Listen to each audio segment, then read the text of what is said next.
Fala aí, pessoal. Então, agora nós vamos falar sobre a ebuliometria, que é a nossa segunda propriedade explicativa, tá certo? Nessa propriedade, o que ela se refere? Ela se refere à elevação do ponto de ebulição do solvente, tá certo? Então, quando a gente vai adicionar um soluto não volátil, ela vai fazer com que o ponto de ebulição do solvente aumente. Então, a temperatura de ebulição na solução vai ser maior do que a temperatura de ebulição do solvente puro, tá certo? Então, uma observação que também bom a gente saber, quanto maior o número de partículas dissolvidas, maior vai ser a temperatura de ebulição dessa solução, tá certo? Então, nós já vamos direto para o aspecto quantitativo, que é o que mais importa para a gente nessa propriedade. Na lei de Raoult, o que a gente tem para esse caso? A gente tem o T0, que é justamente a temperatura de ebulição do solvente puro, que é a temperatura no solvente puro vai ser justamente quando ele está sozinho, apenas o solvente, e a gente vai ter o T, que vai ser a temperatura de ebulição do solvente na solução. E o que a gente tem agora nessa elevação? O que vai ser a elevação? Vai ser justamente a diferença entre a temperatura da solução menos a temperatura do solvente puro. Por que é o contrário da tonoscopia, essa variação? Porque se você lembrar, na tonoscopia a gente tinha um abaixamento da pressão de vapor. Aqui a gente está tratando de elevação. Então, o final, a temperatura na solução vai ser maior. E lembra que eu comentei na aula anterior que sempre a variação é maior menos o menor? Então, o maior é a temperatura de ebulição na solução e o menor é a temperatura de elevação do ponto de ebulição do solvente puro. Então, por isso que é dado dessa forma. Além disso, a gente também vai ter a nossa constante, só que nesse caso aqui vai ser o nosso KE, que vai ser a constante ebulioscópica ou ebuliométrica, tá certo? E a lei de Raoult, a variação da temperatura de ebulição vai ser igual a constante ebulioscópica vezes a molaridade, que abrindo vai se tornar dessa forma aqui.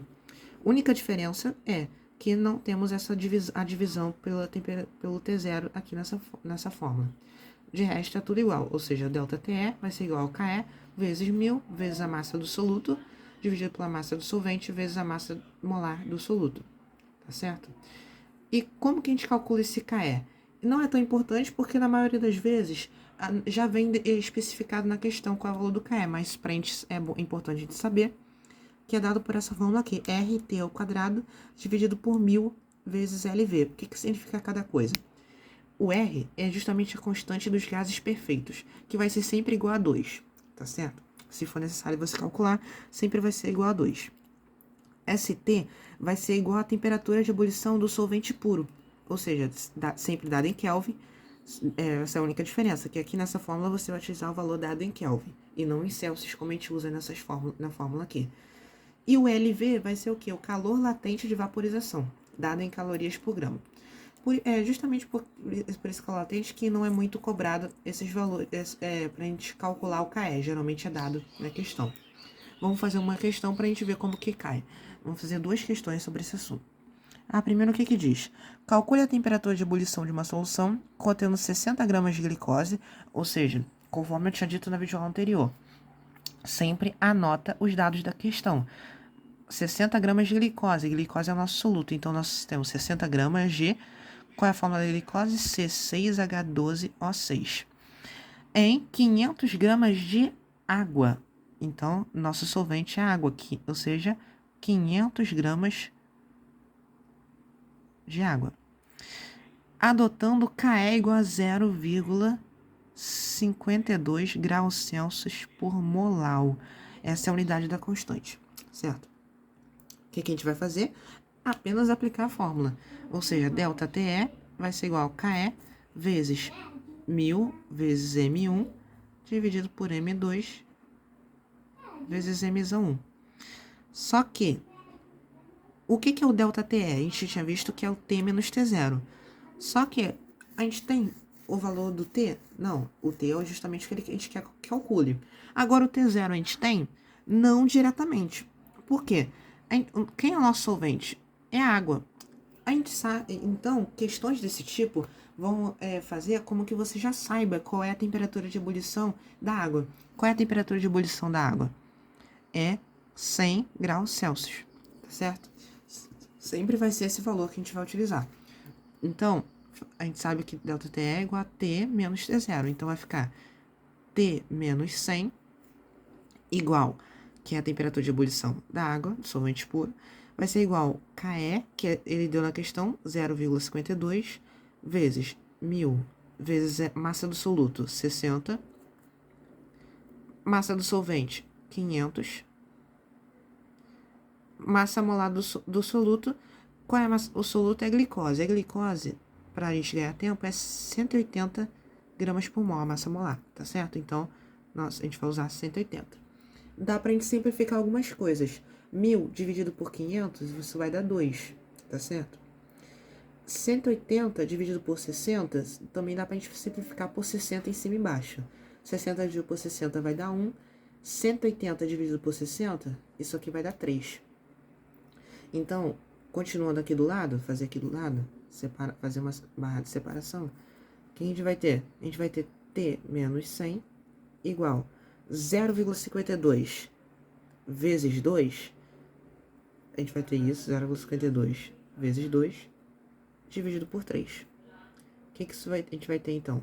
T menos 100, isso vai ser igual, se a gente fizer na calculadora, 0,52 vezes 2 dividido por 3, isso daqui vai dar 0,346, aproximadamente, tá certo? E agora, esse menos 100 que está negativo, a gente passa para o outro lado positivo. Então, a gente vai ter o quê? 100 mais 0,346. A nossa temperatura vai ser justamente 100,346 graus Celsius. Essa é a nossa resposta dessa primeira questão. Tá certo? Se ficou alguma dúvida, deixe aí nos comentários. Vamos para a segunda questão. O que diz a segunda questão? Em 40 gramas de certo solvente, então a massa do solvente 40 gramas, cuja constante boliométrica é igual a 5 graus Celsius por molar, então KE 5 graus Celsius por molar, foram dissolvidos em 2,67 gramas de composto molecular. Então ele deu o soluto, a massa do soluto, ó. A massa do soluto é 2,67 gramas, que a gente não sabe qual é o composto, provocando o ΔTE, ou seja, uma elevação de 1,25 graus Celsius. Então, o ΔT é 1,25 graus Celsius. Calcule a massa molecular do soluto e a molaridade da solução. Bom, essa aqui ele já pede um pouquinho mais diferente. Na primeira, a gente apenas calculou a temperatura de ebulição. Agora, ele quer a molaridade e também quer a massa molecular. Então, como a gente vai calcular isso?